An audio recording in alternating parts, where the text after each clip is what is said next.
Member for Calgary Shepard. Thank you, Madam Speaker. I'd like to thank the member for Bourassa and the member for Sherbrooke as well for their interventions on this. I think what we need to think clearly on this motion is the very fundamental principle that should apply to taxpayers is every single taxpayer in Canada should be able to fill out their taxes without the assistance of a professional accountant. And to do so, they need to fill out their tax forms and to deal with the CRA without the need for any type of professional help. The relationship a taxpayer has with the Government of Canada and the Canadian Revenue Agency is now voluntary. It's imposed upon them the moment they're born. Now, the only time it's not voluntary is when you're an immigrant and you come to this country. You get to choose to be treated poorly by the Canadian Revenue Agency. The income tax code is about 2,500 pages. Now, I was very much tempted to actually print the entire document and put it on my desk to use it as a podium, to read it from it. I also think of the Yiddish proverb, with knowledge, you are nowhere lost. And I was lost looking at this document in its original format, in very fine print, about 6 font, in Bible-like scripture paper. This document is unreadable to most Canadians. It's unusable to most Canadians. It doesn't even include all the information bulletins, the opinion pieces produced by professional accounting firms, and it also doesn't include all the other material that's out there that's meant to interpret the tax code. So from the very beginning, the taxpayer is placed at a disadvantage when dealing with the Canadian Revenue Agency. When an auditor, when a person calls from the CRA or sends you a letter, you automatically will assume that they are correct in what they're saying. You will automatically defer to their better judgment because the tax code is simply so complicated. So this motion, I think, is very critical towards getting a better relationship and a more equitable treatment for taxpayers, because all it's asking to do is to look at the issues, and it basically iterates some of the problems. I mean, right number 9 over here, add the requirement that complaints about CRA service be addressed in a timely manner, add investigation and enforcement powers to the Office of the Taxpayers Ombudsman. Those are points of consideration. So the committee could consider all of these things, consult, report back. I thought these were things that the government was clearly wanting to do more of. It also is an opportunity to call witnesses, and I would love nothing more than to call witnesses from my riding and some of the other people who are sending me emails discussing with me their case. I've talked to many people over the phone now who have had poor treatment from the CRA or have had their businesses destroyed because of errors by auditors or in an assessment. Now, those are patently unfair, and I know that the member for Bourassa said how much money they're spending, and I agree that, some of these investments are pretty good. Let's look at the workload of the Canadian Revenue Agency on page 206, Chapter 7 of the budget.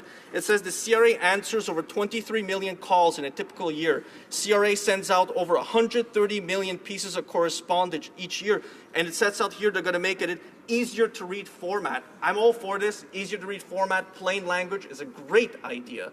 The problem is it doesn't address the problem of enforcement.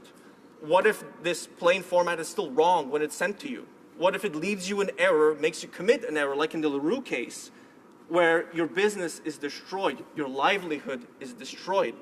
So I also look at page 207 here, where it says, again in the budget document, fairness by making it easier for taxpayers to avoid errors and comply with their tax obligations, allowing the CRA to direct its compliance efforts towards cracking down on tax evasion and aggressive tax avoidance. But what about the taxpayer who's facing an aggressive auditor or an incorrect assessment?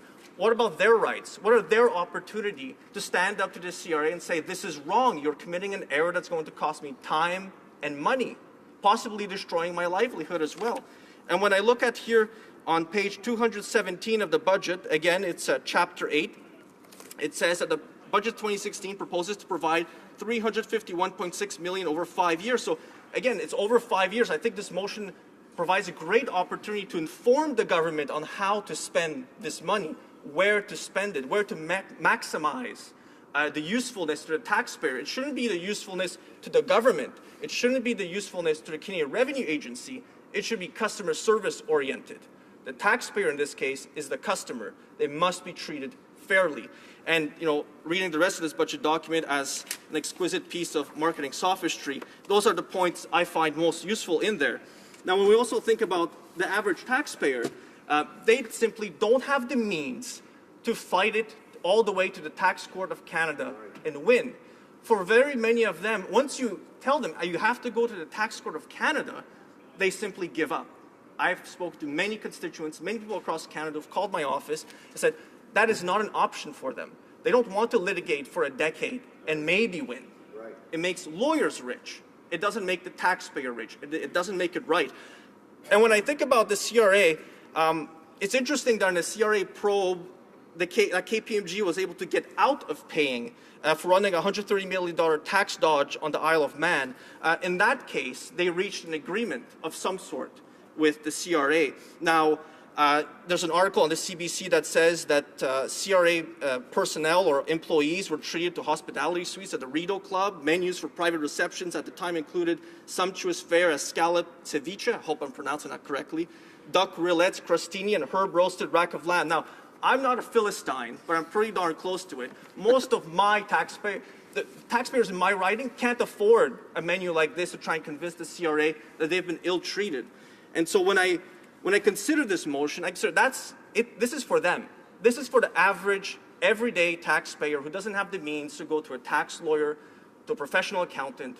They simply don't have it. They have a regular job, they have a family, they have their lives to live. They don't want to deal with the CRA any more than they must. Each of us is this way. I'm this way. Dealing with government is the last thing on my mind. Now I have to deal with it every single day. So when I look at the LaRue decision and the duty of care, the Honorable Madam Justice Humphreys in this case, and I think this is an important decision that every member should get acquainted with. The duty of care, she mentioned, was connected to proximity and foreseeability, the two most important considerations to determine whether there is a duty of care. And in this duty of care, I think when she talks about on paragraph 204, she does mention the Taxpayer Bill of Rights. And you have right number 8, you have the right to have the law applied consistently to you. You have the right to lodge a service complaint and to be provided with an explanation of your findings, of their findings. Now the problem is oftentimes that explanation is difficult to understand at best. Sometimes it's completely incomprehensible to most taxpayers. I've read some of these documents, I don't even understand. I'm not a tax lawyer either. But you shouldn't have to rely on the expertise of a tax lawyer to understand what the government is trying to tell you when you're trying to comply in good faith with the rulings, with the decisions that they're making. And for many people, like in the case of Mr. LaRue, it destroyed his business. It destroyed his livelihood. And he fought for years, decades in fact. Now, no taxpayer in Canada should have to fight the government for decades to right a wrong. It should simply not work this way. And I'm going to read here just a part out of the decision because I think it's important to see where Justice Humphreys went. On paragraph 247, it said, the interests of CRA and taxpayers are inherently opposed. The self-reporting, self-assessing tax scheme set out in the Income Tax Act depends on the honesty of taxpayers who must make detailed and complete disclosure. Now, the same should apply to the CRA. Now, I have constituents in my riding, and I'm just not going to use their last names because I don't want them to have further problems, but I think of Connor in my riding. Connor had a business for 3 years. His bookkeeper made a mistake. He admits he made a mistake as well, but CRA made a mistake as well for 3 years. And when they realized their mistake, they came back and assessed him with an almost $75,000 penalty, including the interest, because it was over $50,000 that they went on to garnish his wages. They garnished his bank account of his business down to the last 10 cents in it, everything. He had to fire all of his employees, let go of all his staff, couldn't pay his vendors, couldn't pay his rent. That was unreasonable. What the CRA should have done is warned them, provided him an opportunity to comply. He says he made a mistake and he's willing to comply with it. He needs to understand how. Now he has a tax accountant. Now another case I'd like to bring is Dean and Jody in my riding. They're facing a $6,900 bill, and again, the intransigence of the CRA, they wanted to pay it now, but neither of them are working because in Alberta right now, it's a tough economic situation.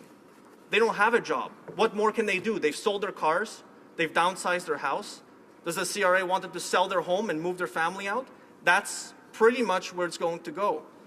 And the last case I want to mention is Sandra. She's been trying to take advantage of the disability tax credit for her daughter who has PKU, a rare condition. Now, she's been told by other families that they've taken advantage of the disability tax credit for PKU-related expenses, and they have no problem. She's appealing this over and over again and getting a refusal, while other families with a similar condition are getting refunded.